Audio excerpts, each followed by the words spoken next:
Arts కాలేజ్కి వచ్చిన రోజు డీజీపీ గారికి సిటీ కమిషనర్ గారికి నేను ఆదేశాలు ఇస్తున్నా, ఒక్క పోలీస్ కూడా క్యాంపస్ లోపల ఉండొద్దు, నేను వస్తా. ఎవరు వీళ్ళు?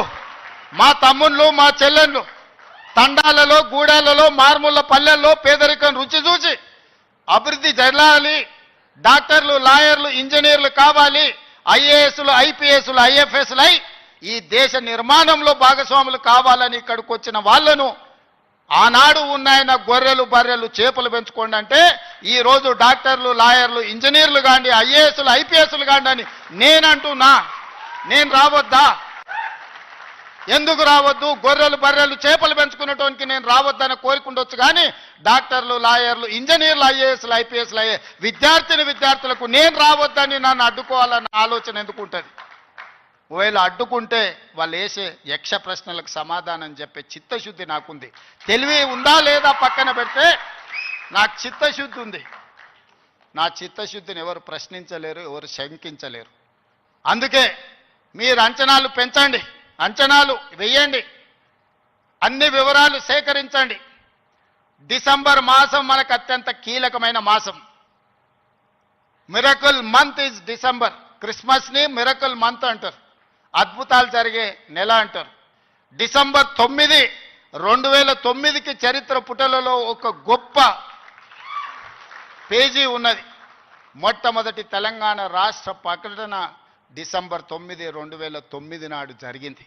అందుకే డిసెంబర్ నెల అంటే నాకు అత్యంత ఇష్టం.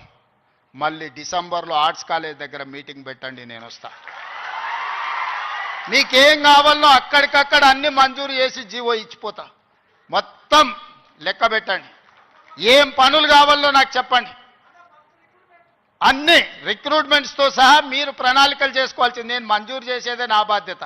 పబ్లిక్ సర్వీస్ కమిషను ఆనాడు గ్రూప్ 1 పరీక్షా పత్రాలు జిరాక్స్ సెంటర్లలో పల్లి బఠానీల కింద అమ్ముకుంటే పబ్లిక్ సర్వీస్ కమిషన్ని ప్రక్షాళన చేసి కొత్తగా నియమించి పరీక్షలు నిర్వహించి దాదాపుగా 85% ఎస్సీ ఎస్టీ బీసీ మైనారిటీలు ఈరోజు సెలెక్ట్ అయ్యే పరిస్థితి ఉంటే కొంతమంది అడ్డుకోవాలని కోర్టుకెళ్ళి స్టే తీసుకొచ్చి సంవత్సరాల కొద్దీ 2011లో పబ్లిక్ సర్వీస్ కమిషన్ గ్రూప్ 1 పరీక్షలు జరిగితే 2025 వరకు మళ్ళీ పరీక్షలు జరగలేదు. 14-15 ఏళ్ల తర్వాత నేను పరీక్షలు నిర్వహిస్తే ఫలితాలను ప్రకటించకుండా అడ్డుకుంటారు. విద్యార్థులారా మీరు ఆలోచన చేయండి. 60,000 ప్రభుత్వ ఉద్యోగాలు ఒక్కొక్కరి తలలు లెక్కబెట్టి ఎల్బీ స్టేడియంలోనే వాళ్ళ కుటుంబాలు వాళ్ళ తల్లిదండ్రులను పిలిచి నియామక పత్రాలు అందించి 60,000 ప్రభుత్వ ఉద్యోగ ఖాళీలను మొదటి సంవత్సరంలోనే భర్తీ చేసిన. విద్యను పెంచాలి, విద్యను పంచాలి అని 11,000 మంది టీచర్లను 55 రోజుల్లో నోటిఫికేషన్ ఇవ్వడమే కాదు, రిక్రూట్ చేసి నియామక పత్రాలు అందించిన తెలంగాణ రాష్ట్రంలో కొన్ని కారణాల వల్ల ఎస్సీ కేటగరైజేషన్ ఇతర అంశాల వల్ల రిక్రూట్మెంట్ను వాయిదా పెట్టినా ఈరోజు ఆ సమస్యను పరిష్కరించుకొని దాదాపుగా ఇంకో 40,000 ఉద్యోగాలను రాబోయే 6 నెలల నియామకాలు చేపట్టి 2.5 సంవత్సరాలు పూర్తి చేసుకునే లోపల 1,00,000 ఉద్యోగాలు భర్తీ చేయాలి ప్రభుత్వంలో అని ప్రయత్నం చేస్తున్నా. ఇతర దేశాలు ఇతర రాష్ట్రాలు పర్యటించి పెట్టుబడులు తెచ్చి ప్రైవేట్లో దాదాపుగా 20 నెలల 1,50,000 ఉద్యోగాలు ఈరోజు ప్రైవేటు రంగంలో మనం కల్పించినాం. ఈరోజు తెలంగాణ రాష్ట్రము అభివృద్ధి చెందిన రాష్ట్రంగా ఈరోజు వేగంగా ప్రయాణం చేస్తుంది. Self collection of revenue, law and order, policing ప్రతిదీ దేశంలోనే నెంబర్ 1 రాష్ట్రంగా ఈరోజు కేంద్ర ప్రభుత్వం గుర్తించింది. నేను చెప్పట్లేదు, కేంద్ర ప్రభుత్వం నివేదికలు చెప్తున్నాయి. శాంతి భద్రతలను కాపాడడం నుంచి మొదలు పెడితే ఈరోజు నిత్యావసర వస్తువుల ధరలను నియంత్రించడంలో ఇన్ఫ్లేషన్లో కూడా Telangana is lowest inflation state in the country. 1.5. బయట రాష్ట్రాలకి జాతీయ స్థాయిలో 8% ఇన్ఫ్లేషన్ ఉంటే ఇతర రాష్ట్రాల 6-7% ఉంటే నిత్యావసర వస్తువులను నియంత్రించే 1.5% ఇన్ఫ్లేషన్ ఉన్న రాష్ట్రంగా తెలంగాణ మొట్టమొదటి స్థానాన్ని ఆక్రమించింది. ఎన్నడైనా ఆలోచన చేసిండ్రా?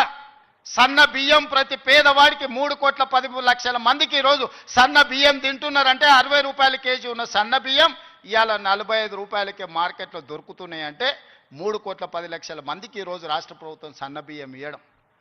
రేషన్ కార్డు అడగాలంటే అదో అమెరికా వీసా లాగా ఉండే ఒకనాడు. ఇవాళ ప్రతి పేదవాడికి రేషన్ కార్డు ఇచ్చి ఇంటింటికి వెళ్ళి నీకు రేషన్ కార్డు కావాలన్నా తీసుకో అని చెప్పి ఈరోజు ఇస్తున్న ప్రభుత్వం మనది కాదా? ఈ ప్రభుత్వం ఉన్నదే మీకోసం. వీటిని అమలు చెయ్యాలి అంటే నియమ నిబంధనల ప్రకారం మనం పనిచేయాలి. ఉద్యోగ నియామకాలు ఇవ్వాలి అంటే నేను నోటిఫికేషన్ ఇవ్వాలి. ప్రభుత్వ శాఖలలో ఖాళీలను తెచ్చుకోవాలి, రేషనలైజేషన్ చేయాలి, ఎక్కడెక్కడ ఖాళీలు ఉన్నాయో గుర్తించాలి.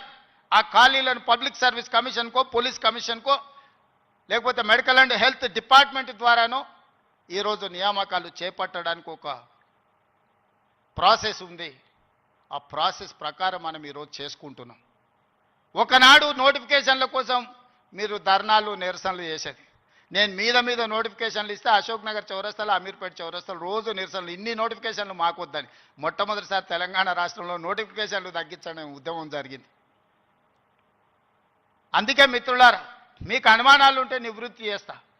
కొన్ని రాజకీయ పార్టీలకు కొంతమందికి అధికారం పోయినా కడుపుమంట ఉంటుంది, బాధ ఉంటుంది, దుఃఖం ఉంటుంది, ఆవేదన ఉంటుంది. కొడుకులను ఏమేమో చేద్దాం అనుకుంటే ఎందుకు కాకుండా పోతురని తండ్రికి ఆవేదన ఉంటుంది. ఆవేదనతో ఆరోగ్యం కూడా దెబ్బతింటుంది.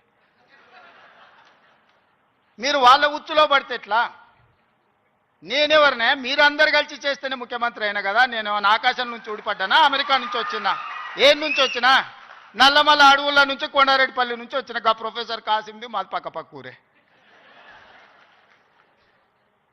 మీ ఊరు నుంచి, మీ దగ్గర నుంచి గవర్నమెంట్ స్కూల్లో చదివి మీతో పాటు 20 ఏళ్ళు ఉండి జడ్పీటీసీగా, ఎమ్మెల్సీగా, ఎమ్మెల్యేగా, ఎంపీగా 20 సంవత్సరాలు మీతో పాటు ఉండి, మీతో పాటు పెరిగి, మీతో పాటు మీరు ఆశీర్వదిస్తేనే ఈరోజు తెలంగాణ రాష్ట్రానికి ముఖ్యమంత్రి అయినా.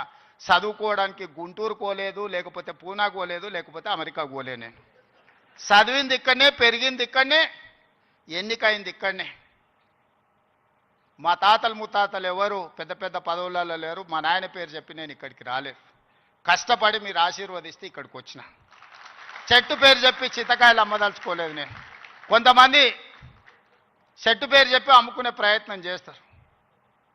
అట్లాంటి వాళ్ళని చూస్తున్నాం. వాళ్ళకి బాధ ఉంది, దుఃఖం ఉంది, కోపం ఉంది. ఎందుకంటే ఉన్న పదంగా ఒక రైతు బిడ్డ ముఖ్యమంత్రి అయితే ఎట్లా, దొరల చేతులు ఉండాల్సిన పెత్తనం పేదోళ్ళ చేతులకు పోతే ఎట్లా అని వాళ్ళకి ఆవేదన ఉంటుంది. అర్థం చేసుకోవచ్చు వాళ్ళ ఆవేదన ఏందో. అట్లాంటి వాళ్ళ ఉచ్చుల పడకండి. సమస్య ఉంటే నాకు చెప్పండి. నా మంత్రులందరూ అందుబాటులో ఉన్నారు. మీ మంత్రి లక్ష్మణ్ ఎవరే? మీ మధ్యలో ఉండేటోడే కదా. పొన్నం ప్రభాకర్ ఎవరే? విద్యార్థి రాజకీయాల నుంచి వచ్చినోడే కదా. ఏ పేరైనా తీసుకోండి. ఈరోజు నా మంత్రివర్గంలో ఉన్నోళ్ళు మీకు అందుబాటులో ఉండనోళ్ళ, మీరు కలిస్తే చెబితే విననోళ్ళ. ఇవాళ ప్రొఫెసర్ కోదండరామ్ గారిని ఎమ్మెల్సీగా చేసినాం. ఎందుకు? మీ సమస్యలు విని చట్టసభలలో ప్రస్తావిస్తాడని. కుట్ర చేసి సుప్రీంకోర్టుకి వెళ్ళి కొట్టేపించారు. నేను మళ్ళీ చెప్తున్నా, సార్ 15 రోజులు మళ్ళీ ఎమ్మెల్సీకి పంపుతాం. ఎవడడ్డం వస్తాడో చూద్దాం. ఎందుకంటే ప్రజాస్వామికంగా ప్రజల సమస్యల్ని ప్రస్తావించే వాళ్ళు చట్టసభలో ఉండాలనేది నా ఆలోచన.